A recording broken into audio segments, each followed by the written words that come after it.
A man who destroyed everything he loved to save one person steps into a galaxy that destroys everything as a matter of policy. In Warhammer 40,000, the stars do not shine out of mercy.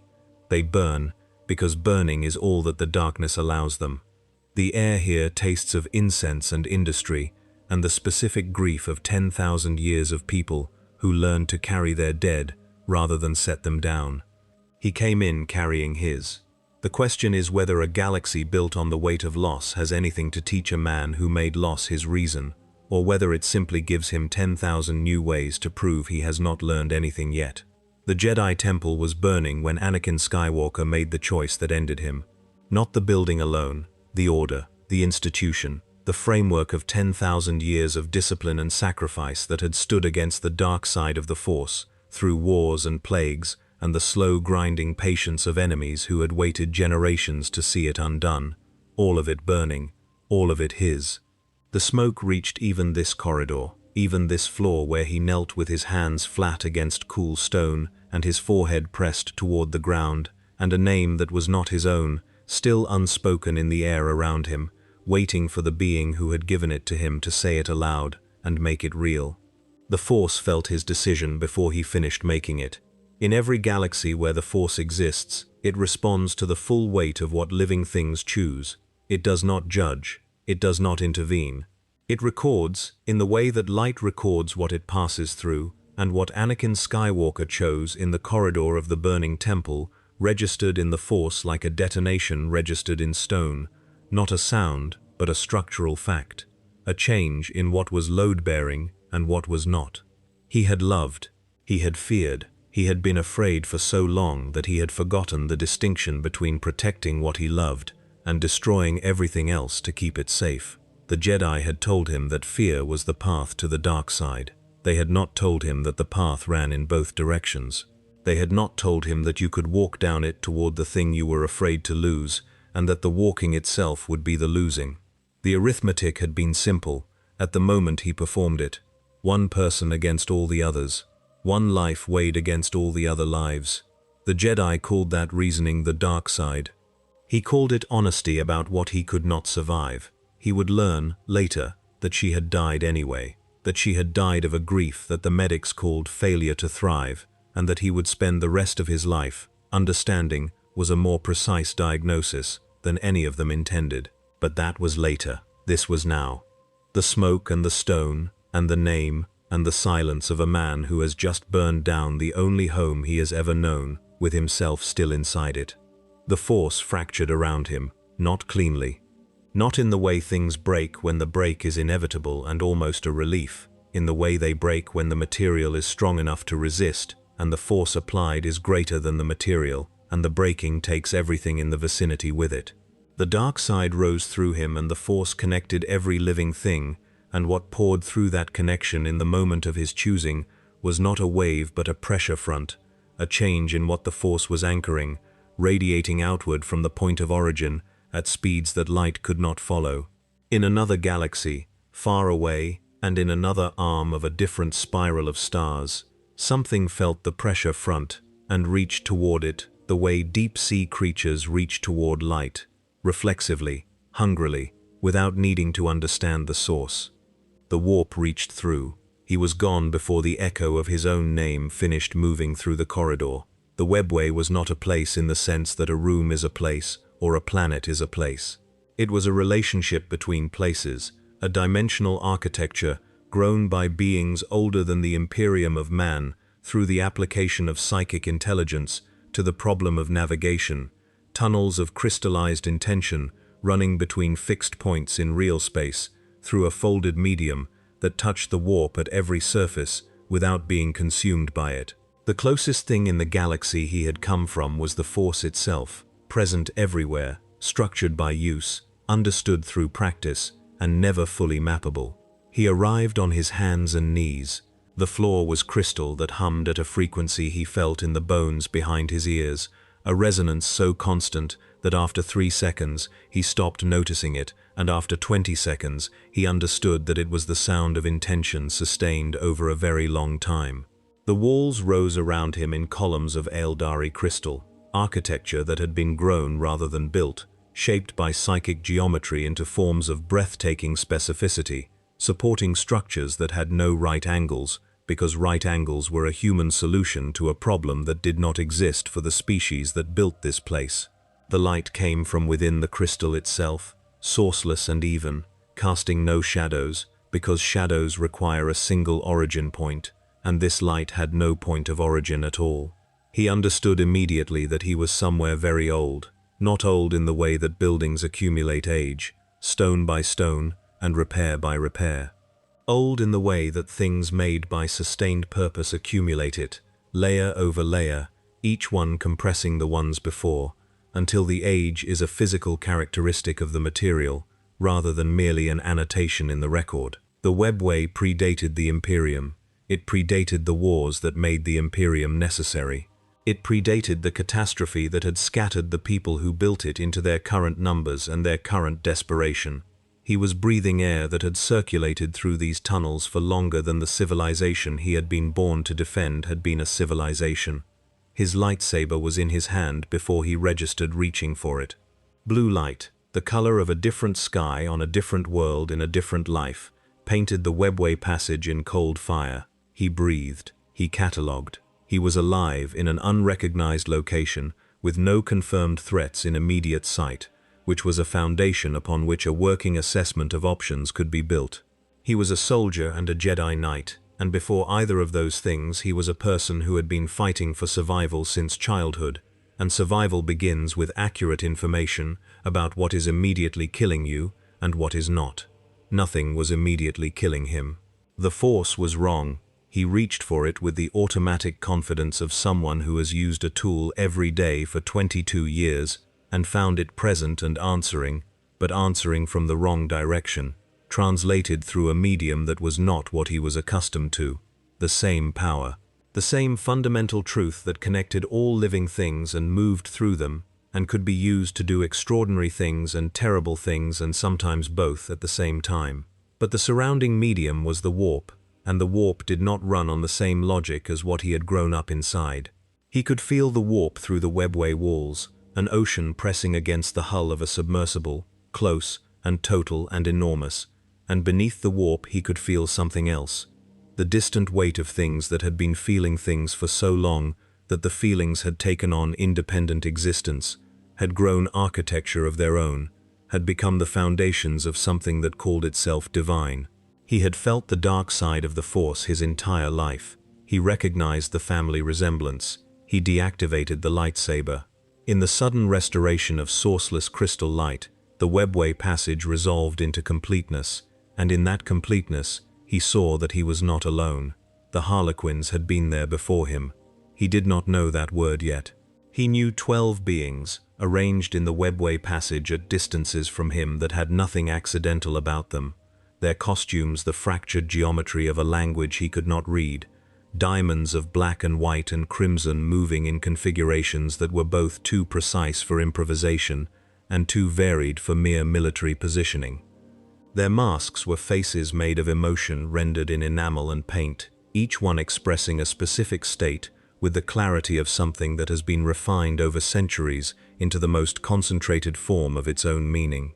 The one nearest to him wore the face of grief, so permanent it had become architecture. He looked at it for half a second longer than was tactically necessary, because it was the most precise external rendering of an internal condition he had ever encountered on any object in any culture. The one at the center was taller than the others, robed in shadow silk that ate the crystal light at its edges, resolving into deeper shadow where there should have been fabric boundary. 6 glass lenses occupied the space where eyes would have been on a human face, and they were calibrating him with a precision he could feel as a specific quality of attention, the attention of something doing complex mathematics with every variable he presented. Kalith the Unwritten tilted her chin 3 degrees downward and to the left. It was not subservience, it was the gesture of someone setting a dial to the correct frequency. She spoke in Aeldari, and the Force translated what it could, which was meaning and intent rather than vocabulary, and what she said with absolute specificity was, "You are not supposed to be here." He said, in basic, "Where is here?" She considered this. The 6 glass lenses held very still. She said, "Nowhere." Then, "Come." He followed because the force was wrong, and the warp was pressing at the walls, and 12 beings in fractured diamond silk with their terrible stillness and their precisely calibrated distances were the only information available, and information was worth following until it gave him reason not to. They walked the webway for what his internal chrono said was 23 minutes, and which corresponded to no real space unit of time he could have verified. The passage curved around something vast that existed outside its dimensional space, and twice Calith touched the wall in specific sequences, and passages appeared in surfaces that had looked solid. He memorized the sequences. He had always memorized the sequences. Twice she spoke without looking at him. Once she said, "The others can feel you. The warband. You burn in the warp like a star." The second time she said, "You have never had reason to conceal yourself before." He did not confirm this. It was not a question. Once she extended 2 fingers toward his temple, not touching, stopping 3 centimeters short of his skin, and he felt the most complete and most uninvited reading of his psychic signature he had experienced in his life. It moved through the layers of the force he carried, the way a skilled archivist moves through a library, not disturbing anything, cataloging everything, committing the arrangement to a memory that would hold it exactly. It lasted 11 seconds. When she withdrew her hand, she was quiet for 7 steps before she said, "You have done something that cannot be undone." He said, "I know." She said, "The threads behind you are burning." He said nothing. The webway gate was Aeldari crystal shaped into architecture of extreme specificity, a threshold that had been grown for a purpose and had served it continuously for an age he could not calculate.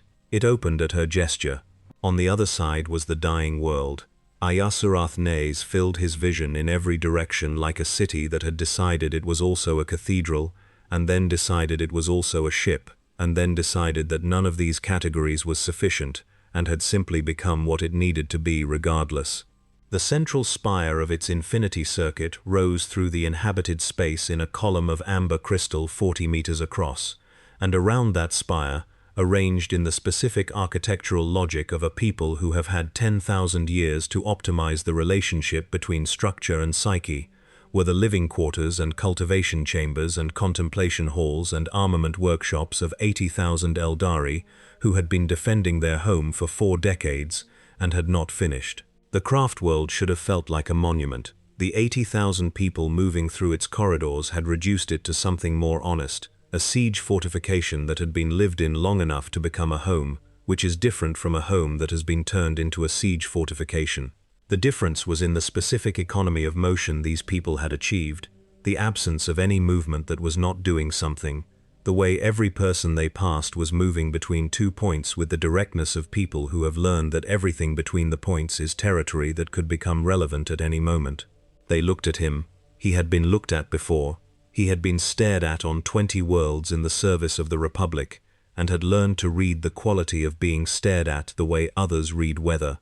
The stare he received on Ayasurath Nez was the stare of beings performing rapid threat assessment and arriving at a conclusion that left some variables unresolved, which was the most dangerous kind of conclusion.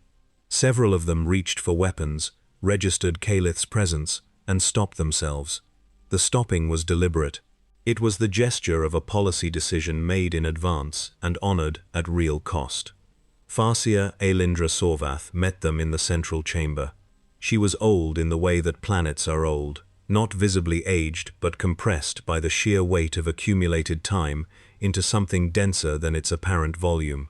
The amber psychic hood she wore bore the morning colors of Ayasurath Nez that she had not changed in 40 years, and her gray-gold eyes held the specific quality of vision that comes from having outlived most of the things that used to define the horizon. She looked at Anakin with those eyes and performed the same rapid calculation everyone else had performed, and the conclusion she reached, unlike theirs, was visible in the set of her jaw before she spoke. She said, "You carry the warp inside you." He said, "I carry the force." She said, "In this galaxy those words describe one phenomenon with 2 different theories attached to it. What you carry makes you a beacon. The warband will sense you from 20 parsecs. He said. How long before they come? She said. They already know. The question is not when. The question is what they will come with, when they come. He learned Iasurath Nez over the following hours with the systematic attention of a man who understands that the geometry of a location may shortly need to be defended. The outer hull had been compromised in 17 locations and sealed in 16.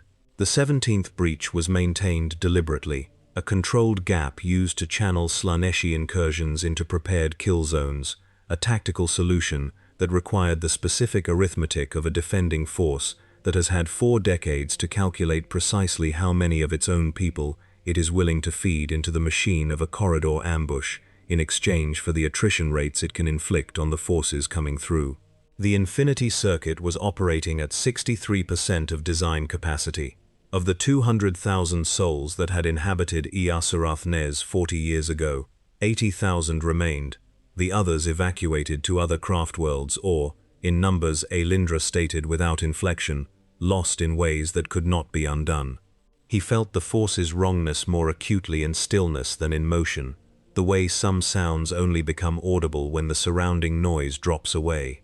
He sat in the corridor that Calith designated as his quarters, and held the force carefully, not using it, not reaching through it, only holding it the way you hold a tool that you have just realized works differently than you believed, and listening to how it worked in this place. The wrongness had information. It had the specific information of medium rather than message, not that the force was something other than the force, but that the medium it moved through here was saturated with something old and vast, and intentional, in a way that the force in his home galaxy had not been required to navigate. The dark current. He had always known it was there. Here he could feel where it led. He lay on the crystal floor and looked at the wrong stars through the observation port, and catalogued everything available, and found, beneath the cataloguing, an unexpected fact. He was grateful for the wrongness, because the wrongness was real, and he was inside it, and he had done what he had done, and he was still somewhere. He put that away immediately, did not examine it, and went back to inventorying the force dispositions of a Slaaneshi warband he had never met. The first assault came at nightfall, not darkness. Iasurath Nez did not rotate toward and away from a sun. Night on a craft world was a setting of ambient light deliberately reduced by the collective management systems, maintained for the psychological benefit of beings whose biology still remembered diurnal cycles from a homeworld they had lost before recorded human history began. When the light shifted toward the night cycle, and the alarm ran through the Infinity Circuit like a tone played in bone rather than air, the Eldari moved with the choreography of people who have rehearsed this specific nightmare, until the choreography is the only thing keeping them sane. Anakin moved with them. The breach came through the tertiary hull in 5 points simultaneously, daemonettes first, then heavier forms, then cultists who wore their devotion to the Prince of Pleasure, in the specific way of people who have given themselves to something and found the giving insufficient and are now trying to give more. The Eldari met them in the prepared positions with the discipline of 40 years of practice, overlapping fields of fire, rotating positions, using the terrain they had shaped over decades for exactly this purpose. He went where the lines were thinnest. The first daemonette he encountered came around a corner at a speed that made his hand move before his eyes finished processing what it was. Blue light across the approximate location of a throat. The force caught the backlash of its dissolution and dispersed it into nothing identifiable. The second he saw coming through the wall, through the crystal itself, the warp made briefly and locally real in a place where the hull was thin, and he met it with the lightsaber and his left hand, and the specific application of force that he had learned to call upon before he had a name for it. The third was singing. He had never heard a Slaaneshi daemonette's song before. He did not need previous experience to recognize it. It was not sound in the ordinary sense of vibrations moving through air. It was desire given audio form, specifically the desire of the listener rather than the singer, a reflection of need so precisely calibrated to its recipient that it arrived not as noise, but as the specific feeling of being understood by something that wants to help. The song reached into him and found the dark current that was always already there, the grief and the want and the particular shape of everything he had been refusing to acknowledge for the last several hours, and it offered that shape a container. He drove the lightsaber through the song and through the singer, and felt the effort of it in a place that had nothing to do with his arm. There was a corridor junction held by 9 cultists doing something to the crystal walls with instruments that did not belong in this reality, leaving marks in the geometry of the space, as though the wall were made of skin and they were tattooing it with scripture. He entered the junction at full speed. He moved through it in 4 seconds. He did not stop to inventory the results. The Force felt combat here the way it had never felt it before. In the Republic's wars, in the Clone Wars, the dark side had been present at every engagement, pressing inward, wanting in, but the light side had also been there, and he had worked to stay within it. Here the distinction was different. The dark side was not pressing inward, it was the water. The light side was the air bubble you carried in your lungs. You could move within the water, and the water was not hostile exactly, but it was very large, and it had been there a very long time, and it did not particularly care whether you survived the crossing. He found Valis in the outer ring. She was holding a corridor junction with 4 other rangers, using fire discipline that spoke of knowing precisely how much ammunition was left, and having made the decision about how to ration it before the decision became urgent. She was young by any standard he had been using for the last 2 days, young even by the compressed human standard he would have applied before he entered this galaxy, and she was wounded across the shoulder, the wound bleeding through the specific seal on her armored suit in a way that suggested the suit's medical systems had evaluated the wound, found it survivable, and prioritized other systems. She was fighting. He held the junction with them for 37 minutes. The corridor was 3 meters wide, and the Slaneshi forces came in waves, and the waves had a rhythm that the defenders had learned and were anticipating, and he inserted himself into that rhythm without being told how, because the rhythm of waves is one of the things that transfers across galaxies. Twice the corridor ceiling fractured from sonic weapon strikes, and he caught the falling crystal with the force before it hit anyone, and each catch cost something he had not expected it to cost, because the force here ran on a different economy than it had on the other side of the wall between realities. By the end of the 37 minutes he was sweating. He had not sweated in lightsaber combat in 11 years, Valis noticed. Between the 3rd and 4th wave she looked at him and said, in low Gothic, that was perfectly grammatical and completely without ornamentation, "You are emptying." He said, "I have enough." She said, "That is what everyone says before they don't." Then, the 5th wave will be a minute and a half. Be ready. He was ready. They held the corridor through the 5th wave. The breach sealed 3 junctions over when the Eldari response teams completed their flanking maneuver. The wave broke. The cost, across the craft world, was 9 dead and 43 wounded. Ailindra Sorvath reviewed these numbers in the central chamber with the expression of someone adding to a total that has been growing for 4 decades, and the total was visible in the set of her face, the way sediment is visible in the way water runs. She looked at him across the chamber and said, "You could have killed twice as many faster." He said, "I was holding the line, not clearing it." She said, "The architect of ecstasies will not make that distinction." He said, "What is the architect?" She told him across the following hour, in the specific register of a commander briefing a new asset, thoroughly, without sentiment, without sparing him any of the arithmetic. The architect of ecstasies had existed since before the fall, a being that had been elevated to demonhood by its god's favor, in the age when the Eldari had been the dominant species of the galaxy, and their excess had been sufficient to birth something new and hungry in the warp. It had taken the fall, the single greatest catastrophe in the history of this galaxy, as a personal gift, a feast of psychic energy and broken souls that had fed it for 10,000 years. It did not operate as a military general. It was a cultivator. It identified targets, invested time in their weakening, and harvested them when the weakening was complete. Iasarath Nez had been its project for 40 years. The incursions were not assaults, they were sampling. The architect was tasting the vintage to determine when it was ready. He said, "What does it look like?" She said, "It looks like everything beautiful that you have ever lost." And then, with the specific flatness of someone who has considered the possibility of embellishment and decided against it. I am not speaking metaphorically. Kalith found him afterward at the observation port. She had a way of appearing beside him without any perceptible arrival, as though she had always been there, and he was simply now noticing. She said, "I have read your skein." He said, "I know." She said, "You carry a prophecy that belongs to a different galaxy. It followed you here. Prophecies are not ideas in this galaxy. They are objects. They have weight. They can be held. They can be used." He said, "What does mine say?" She said, "That you will either save or destroy everything you love. It has said this your entire life." I think that has been very heavy. He looked at her 6 glass lenses. They reflected his face back at him in 6 different angles, each one catching different light, none of them resembling the face he had carried for 22 years of believing he was managing things.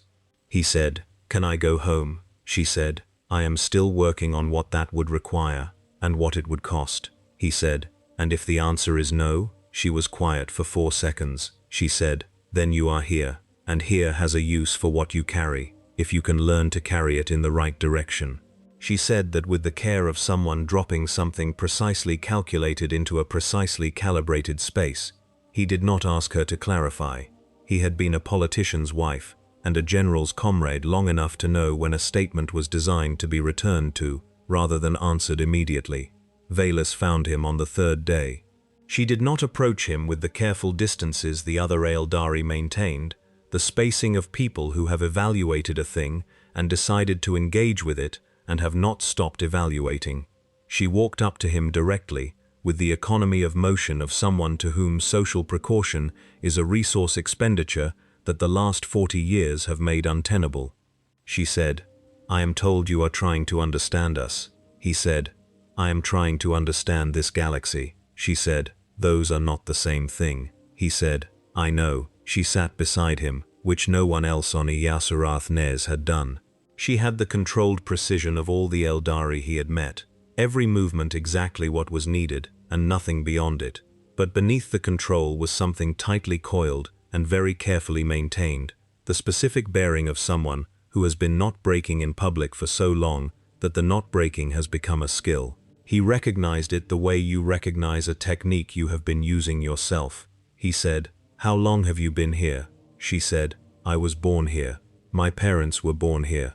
The architect came when my grandparents were children." He said, "I'm sorry." She said, "Sorrow is wasted on facts." He said, "You don't believe that." She looked at him for a long moment with the cataloging eyes that all the Eldari had. She said, "No, but saying it helps." He understood that completely. He understood it in the specific location where he kept everything that was true and unusable. The bond that formed between them over the following days was not the bond he had destroyed everything to try to hold. It had different dimensions. It was quieter, built on the recognition of 2 people who have both been afraid of the wrong thing at the wrong moment and have arrived at the specific place that particular error delivers you to. It was real in the way that things are real when they have not been manufactured for any purpose beyond what they are. Kalith watched this from 300 meters and through 6 walls. She watched it with the specific attention of someone calibrating an instrument she intends to use. Later, something about what she saw would change the ending of the story she had been planning. She would not tell Anakin this. She would barely admit it to herself, which was interesting, because shadow seers do not usually have the experience of their own decisions surprising them. The crystal happened on the 5th day. During the 2nd incursion, smaller than the first but more precisely targeted, an Eldari warrior who had been in the outer ring when the breach happened, had taken a daemonette's claw through the chest and was dissolving when Anakin reached him. The spirit stone at the warrior's breast was cracking. The soul within it was making the transition that the Eldari feared above everything, the transition toward the Prince of Pleasure's keeping, rather than the Infinity Circuit's embrace. The warrior's hand reached out with the specific urgency of someone whose last voluntary act is being used to accomplish something. He pressed a shard of crystal into Anakin's palm. The shard cut. In the cut, something took up residence. He knew immediately that something was wrong with it. He put it in his pocket. He knew immediately that putting it in his pocket without examining it was wrong. He did it anyway, because he was in the middle of a corridor engagement, and because he had learned a long time ago that some things are easier to deal with after the immediate problem is resolved, and some things you use the immediate problem to avoid dealing with. On the third day after the incursion, the crystal showed him Padme alive. It was not a dream. It was not a vision in the Jedi sense, not the formless sense impression of prophetic foresight. It was a timeline, crystallized, a specific series of events in which the choice he had made in the corridor of the burning temple did not happen, and because it did not happen, she lived. She was standing in a room he did not recognize, in clothes he had not seen, alive and safe and unaware of him. He looked at this for 30 seconds. He put the crystal back in his pocket. He did not mention it to anyone. Kalith knew. He understood this from the quality of her silence when she sat beside him that evening, which was the silence of someone who is giving him room to say something and has already calculated exactly how long the room needs to be. The architect's voice came through the infinity circuit on the 6th morning. The Eldari meditated in the morning cycle the way planets orbit, continuously and out of necessity, and the voice arrived during that practice. Not loud, not demanding. The architect did not need volume. It had 40 years of understanding of these specific souls, and knew precisely what register to find underneath every defense they had built. The voice threaded itself through the circuit at the frequency of every loss these 80,000 people had been containing, and the losses uncoiled in the specific way that things uncoil when they have been held compressed for a very long time. Anakin felt it through the Force from 2 sections away. He had never felt anything precisely like it, but he recognized it in the way you recognize a technique that has been refined beyond your ability to identify the original foundation.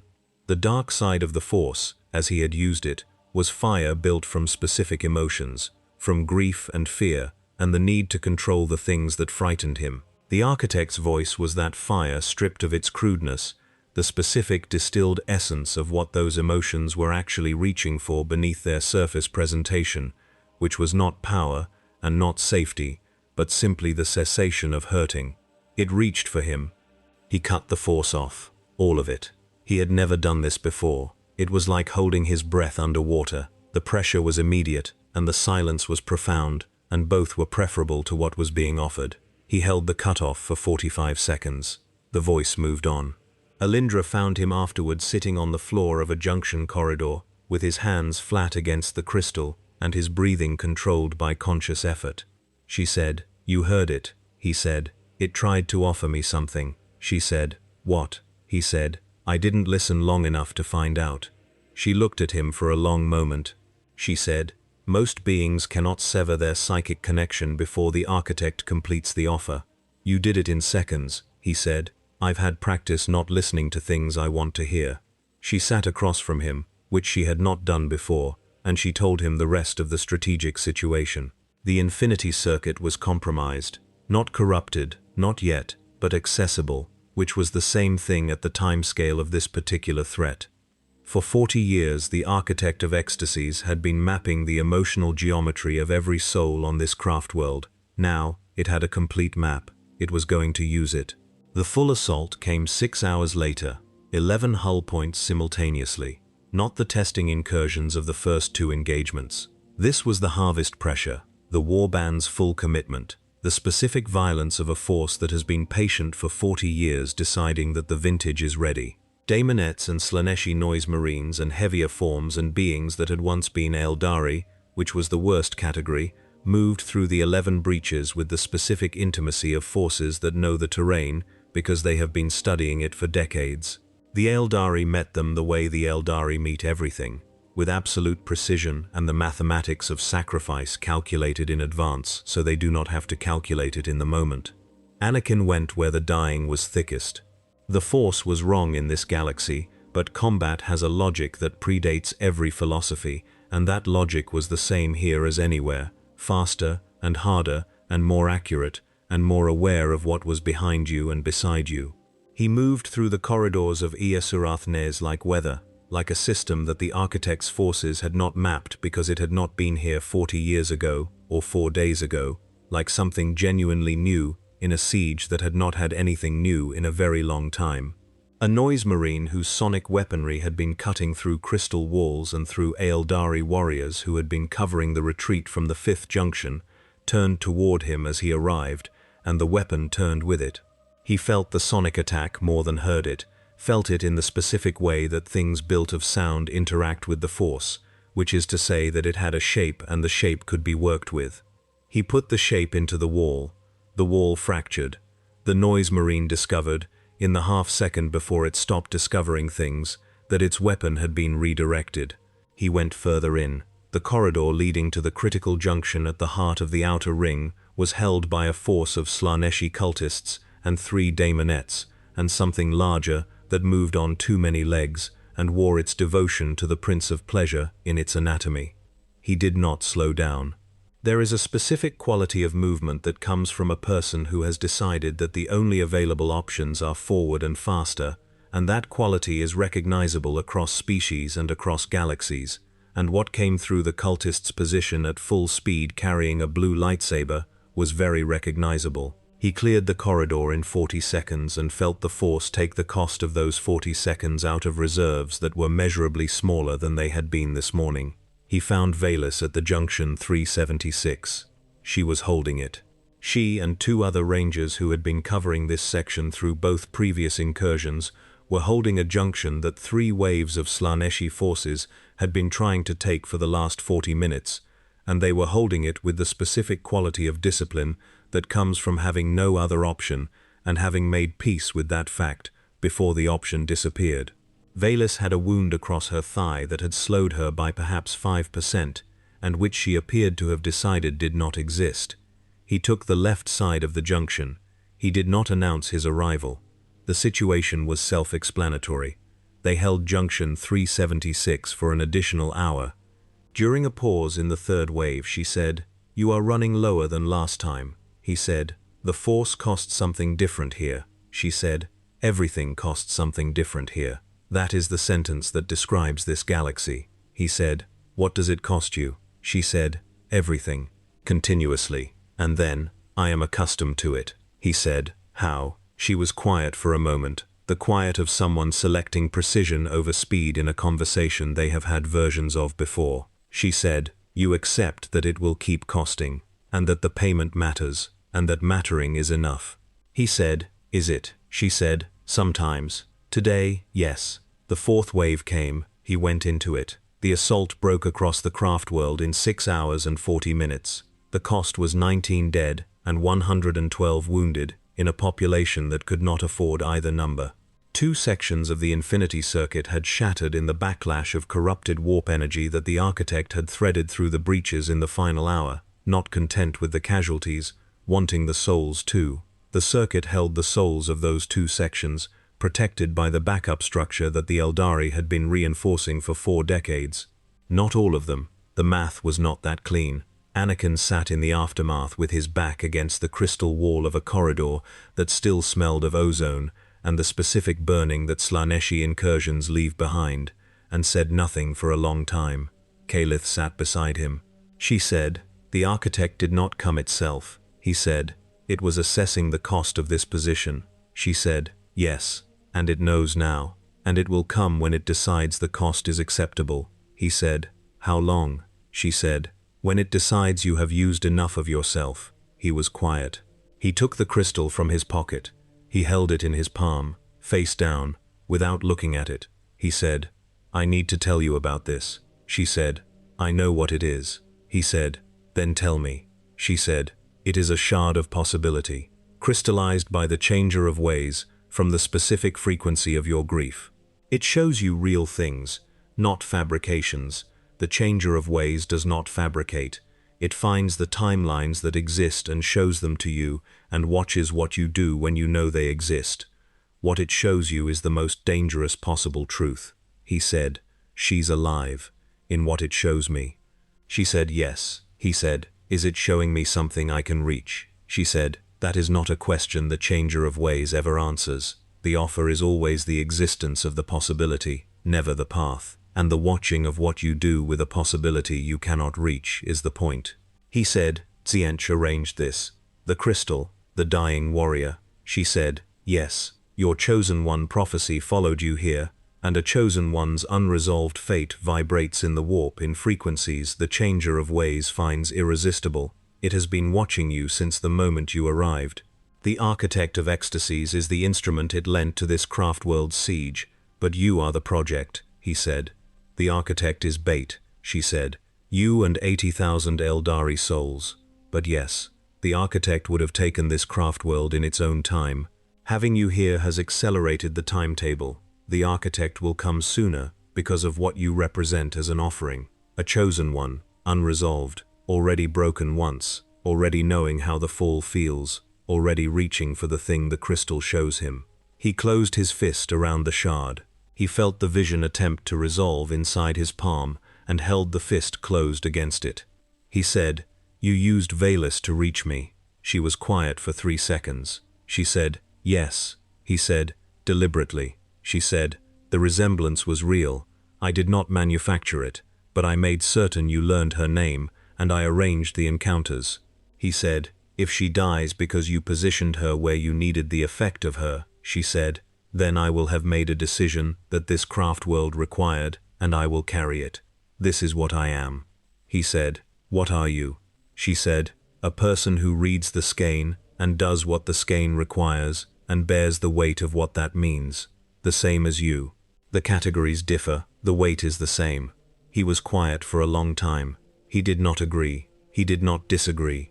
He held the crystal in his closed fist and sat with what it cost him to keep it closed. He said, "How do I kill the architect?" She said, "The architect of ecstasies is built from pleasure, and from what pleasure replaces.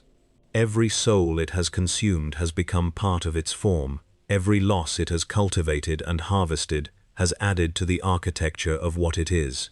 You cannot destroy it with violence alone. It feeds on the intensity of the moment. The only thing it cannot consume is a being who does not want to be consumed. And the only way to not want to be consumed is to want something in this galaxy more than you want what the crystal is offering you." He sat with that. He said, "You're asking me to accept that she's dead." She said, "I am asking you to accept that this galaxy's survival matters more. Not that she doesn't. Not that the grief is wrong. Only that the grief cannot be the center of what you do with this architect." He opened his fist and looked at the timeline where Padme lived and was safe, and did not know he was watching her. He looked at it for 11 seconds. Then he set the crystal on the floor. He did not destroy it. He was not ready for that. But he took his hand away from it and left it there, which was a different kind of statement. Kalith watched him leave it there and said nothing. The architect of ecstasies came on the 9th day, not through the hull. The hull was a physical problem, and the architect had long since moved beyond physical problems. It came through the infinity circuit, threading itself through the psychic matrix of the ship world, the way a disease threads through a nervous system, arriving not at a single point, but everywhere the circuit reached at once, occupying the spiritual infrastructure of Iasurath Nez, the way a sound occupies a room. The Eldari felt it in their meditations and in their sleep and in the specific way that all 80,000 of them opened their eyes at exactly the same moment, because the infinity circuit connected them, and the circuit was now carrying something that was not them. Anakin felt it through the force from his position in the junction corridor. Not the voice this time, not the offer, the presence. The architect of ecstasies was not speaking to the circuit. It was inside it, moving through it, wearing it the way you wear a space when you have been studying it long enough to know every corner of it, better than the people who live there. He ran. The central chamber was where the infinity circuit's core processed the accumulated soul weight of 10,000 years of Eldari memory, the beating heart of the ship world's psychic infrastructure, and it was where the architect chose to materialize, because it was where the harvest would be most complete. It stepped into real space through the circuit, the way a nightmare steps into a room through the mind of the dreamer, without announcement, occupying space that it should not have been able to access, already present when the awareness of its presence arrived. It was beautiful, not in a way that was accidental or decorative, in the specific way that something is beautiful, when beauty is the weapon it has chosen, and it has had 10,000 years to sharpen the weapon to its current edge. The architect of ecstasies wore the shape of every loss the 80,000 people of Iyasarath Nez had been containing, and it wore them all simultaneously. The dead of 40 years layered over the dead of 10,000 years layered over the dead of the fall itself. Each face and form and voice rendered in the specific configuration that would cut deepest into the specific person in front of it. Aeldari warriors who had been fighting the architect's servants for 4 decades faltered. Not from cowardice, from the specific quality of being shown the faces of everyone you have been not grieving in the controlled way that survival requires, shown all at once, without warning, in a form that moved and breathed and looked at you with the eyes of the dead, and did not say anything, because it did not need to say anything, because the silence of the dead is already the loudest sound most people have ever heard. Anakin walked into the chamber at full speed and did not falter. Not because the vision the architect showed him did not reach for him, it reached. The outermost layer of the architect's form wore Padme, and behind her it wore his mother, and behind her it wore everyone else he had failed, to the specific depth that failure reaches when the person who failed was the only person who could have helped. The sight of it was a hand closing around something central to his breathing. He had been here before. That was the fact he held on to. Not the Jedi calm he had never been able to achieve, not detachment or acceptance or any of the things the Order had tried to teach him. Simply the fact that he had stood in this specific emotional location before, in the antechamber of a man who had been lying to him for 20 years, and had been offered everything he wanted in exchange for everything he was, and had taken the offer. He knew this moment. He knew it in his bones, in the specific geometry of a trap he had already sprung once. He walked toward the architect. He said, "I have met your master." The architect of ecstasies turned its collected loss face toward him, and what came from it was not language, but the sensation of being seen, and wanted, and offered the ending of pain, the full-body experience of being understood by something vast and very patient. He said, "Your master offered me the same thing. He dressed it differently. He told me there was a power that could stop death, that all I had to do was give him everything I had, and that the thing I wanted most would be safe." He said, "She still died." That is the thing about people who deal in what-ifs. The what-ifs are not the point. The giving is the point. The power extracted from the giving is the point. The what-ifs are the price tag on a purchase you were never going to be allowed to make. He raised the lightsaber. He said, "I am not giving you anything." And he drove the blue blade into the shape of Padme's face and through the architecture of cultivated grief behind it, and into whatever served the architect of ecstasies as its central self. The force detonated outward from the strike, not the dark side, not the specific fire of grief weaponized into rage that he had been using since the Jedi Temple. Something he did not have a name for yet. Something he had been approaching over 9 days on a dying craft world through conversations with a ranger who had been not breaking in public for 40 years, and a shadow seer who had read his worst moment and not looked away. It was not the Jedi's peace, which had always felt like a ceiling. It was not the Sith's power, which he now understood had always been someone else's hunger wearing his face. It was grief, recognized as grief, rather than grief weaponized as something else. Loss accepted as loss, rather than loss converted into rage, because rage was more bearable. It was the specific and devastating clarity of a person who has stopped using their pain as fuel and started, for the first time, simply carrying it. The architect of ecstasies could not consume something that was not reaching toward it. The circuit of hunger and offering and consumption requires both ends to function. The architect had the hunger. The offering was in place. The mechanism broke at the point where the recipient refused to receive. The Force, moving through Anakin Skywalker at a frequency he had never accessed before, tore through the architect's form in a wave of the specific clarity that only becomes available when you stop trying to not feel something and start feeling it fully and finding that you survive it. The architect screamed. It was the sound of every stolen pleasure simultaneously denied. The sound of a thing that has been feeding on loss for 10,000 years, discovering that one specific loss, carried with full acknowledgement rather than suppression or conversion, is not edible. The architect's form fragmented outward, not in an explosion but in a dissolution, the specific coming apart of something whose internal structure depended on the accumulation it contained and could no longer hold. The 80,000 faces it had been wearing came loose. They burned through the infinity circuit in a wave of compressed grief and stolen pleasure, fragments of 40 years of accumulated Aeldari dead, moving through the circuit's channels at speeds the circuit had not been designed to handle, and the losses they contained were real and enormous and immediate.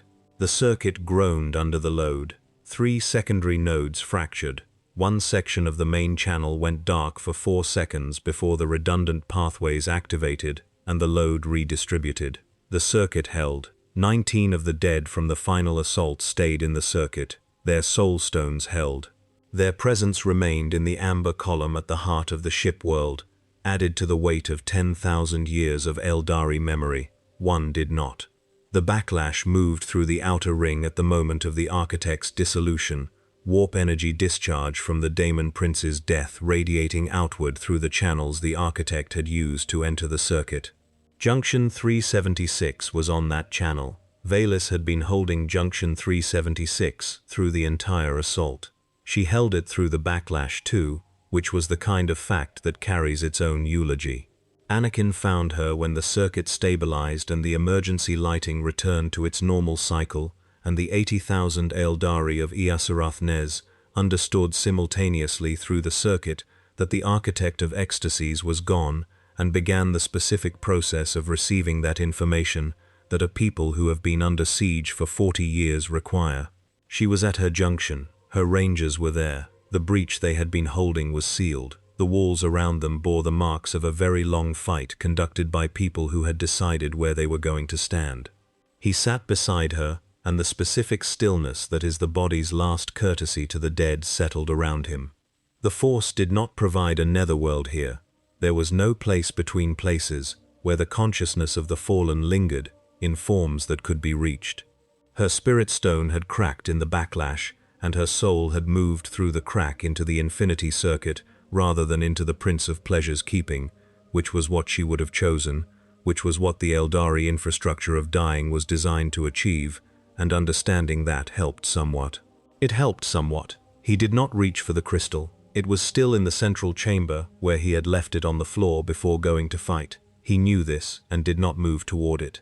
The door it had been offering him was a door behind him, not in front, and the way forward did not run through it. Kalith sat beside him in the junction corridor. She said, after a long silence, "I am sorry," he said. "I know," she said. She knew what she was doing. She had calculated the cost before you arrived. He said, "I know," she said. "Does it help?" He said, "No," she said. "That is honest." He said, "You used her." Kalith said, "Yes." He said, "Would you again?" She said, "If the craft world required it, yes. And I would regret it exactly as much as I regret it now, which is more than I expected to." He looked at her painted mask. The 6 glass lenses showed him his own face, once, singular and present in each lens, not fractured. He said, "That is honest." She said, "I learn from the people I read." Aelindra Sorvath convened the Survival Council on the 10th day. The assessment she delivered was precise. The craft world had held. The architect of ecstasies was destroyed. The warband without its animating force was already dispersing, and Iasurath Nez would continue. Not at full capacity, not without cost, but continuing. She did not editorialize. She stated facts. She had been stating facts for 40 years, and the accumulation of them was the entirety of her record of service, and the record was enough. She met with Anakin privately afterward. She said, "You did something I did not expect a being of your kind to be able to do." He said, "My kind," she said, "people who have already been offered this before, they do not usually recognize the second offer." He said, "I recognized it because I know what it cost me the first time." She said, "Yes, that is the only way it works." He said, "What happens to me now?" She said, "Kalith's question, not mine." Kalith gave him her answer in the webway passage on the day her mask departed. She said, "Your skein runs forward here, not back." He said, "You cannot send me home." She said, "The paths that lead home for you require the cooperation of things in this galaxy that take payment in forms you now understand better than to offer. You know what it costs to give your power to something larger than you in exchange for what you want most. You know what that purchase actually delivers, he said. Yes, she said, there are other craft worlds, other sieges, other populations with their backs against things they cannot hold alone. He said, you are not asking me to stay, she said. I am telling you where the doors are. Walking through them is yours. He stood at the webway passage with the crystal in his hand. He had retrieved it from the central chamber floor. He held it with the specific quality of someone holding a thing they have made a decision about. He could keep it. He could lose an hour to the visions each day and carry the specific ache of being shown something real and unreachable. And he had carried aches before, and he could carry this one. But he also knew what it had been arranged to do to him, and he knew what kind of arrangement it was, and he knew the arranger. He could destroy it. He was not ready for that. The timeline where Padme lived was real. It existed. Tzeentch had shown him a true thing, and the true thing did not stop being true, because the entity showing it was not his ally. He was not ready to close that door forever. He was not sure he would ever be ready for that. He was not sure that readiness was the goal. He set the crystal into the webway wall at the height of his eye. The webway accepted it the way the webway accepts many things, which is into the space between spaces, into the dimensional medium that connects real space to itself without quite being either. The crystal became unreachable, not destroyed, stored in a place that ran on different coordinates than the ones he would be moving through. He could live with unreachable. He had been living with unreachable for a very long time. Kalith watched him do it. She said, a shadow seer sees many endings. He said, which ones for me? She said, fewer than there used to be. That is not nothing. He said, it is not the worst. She said, no, it is not the worst. The mask departed. The webway door sealed behind them. Anakin Skywalker stood in a corridor of Iasarath Nez in the specific light of a dying craft world that had learned today that it was not going to die, and around him the 80,000 moved through their grief and their relief and the long, slow accounting that a siege population performs when the siege ends and there is suddenly space in the chest to feel the weight of what the siege cost. He put his hood up. He had a lightsaber with a blue blade and a mechanical right hand, and a grief that he had finally stopped converting into other things, and had simply accepted as the grief it was, which did not make it lighter, but made it more accurately located. He walked into the corridors of the dying ship world that was choosing to live. There were junctions to hold, somewhere in the turning architecture of a realm beyond the edge of real space, in the space between spaces where fate is a material and possibility is the medium it moves through. The changer of ways set a thread aside in its endless and patient loom. A chosen one, loose in the 41st millennium, displaced from his prophecy, which had not resolved and would not resolve quietly, carrying the specific and uncommon quality of someone who has been to the bottom twice and learned something different on each descent. Not broken, not redeemed. Something more difficult and more interesting, honest, finally, at the specific cost of everything honesty requires. The changer of ways did not rush. It never needed to rush. It had been weaving since before the galaxy had a name for the weaving, and the loom was very large, and the thread it had just set aside was not going anywhere. In the grim darkness of the far future, where there was only war, and the grey spaces between war and the infinite maneuvering of powers that did not require sleep, something had arrived that had not been there before.